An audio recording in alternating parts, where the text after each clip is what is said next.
सामने आ रही है। पंजाबी गायक सिद्धू मूसेवाला की हत्या कर दी गई है। सूत्रों के हवाले से यह जानकारी, बदमाशों ने मनसा जिले के जवाहरपुर गांव में गोली मारी थी। अस्पताल में इलाज के दौरान मूसेवाला की मौत हो गई है। बड़ी खबर आपको बता रहे हैं और साथ ही ये भी बता दें कि कल ही पंजाब सरकार ने मूसेवाला की सुरक्षा हटाई थी। ज्यादा जानकारी के साथ हमारे संवाददाता विशाल ठाकुर फोन लाइन पर जुड़ चुके हैं। विशाल, क्या कुछ जानकारी इस वारदात को लेकर, इस वक्त क्या अपडेट? देखिए, बिल्कुल जिस तरह से जो सिद्धू मूसेवाला है, एक नामी ग्रामी सिंगर जो है वो पंजाब के हैं, और जिस तरह से कई राउंड फायरिंग उनके ऊपर हुई है और जिस तरह से अब खबरें आ रही है कि उनके अस्पताल जाते हुए जो मौत हो गई है, लेकिन अभी तक आधिकारिक तौर पर इसकी पुष्टि नहीं हुई है।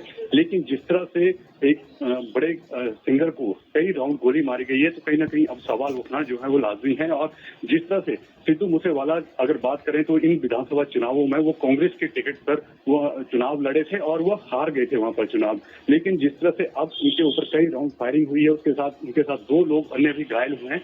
लेकिन अभी तक जो आधिकारिक तौर पर ये पुष्टि नहीं हो पाई है कि उनकी मौत हो गई है, लेकिन जिस तरह से हमारे सूत्र कह रहे हैं कि उनकी अस्पताल ले जाते हुए जो है मौत हो गई है। विशाल, लेकिन इस वारदात को लेकर क्या जानकारी मिल पा रही है? किस जगह पर फायरिंग की गई, कितनी तादाद में हमलावर आए थे, क्या कुछ जानकारी इसको लेकर?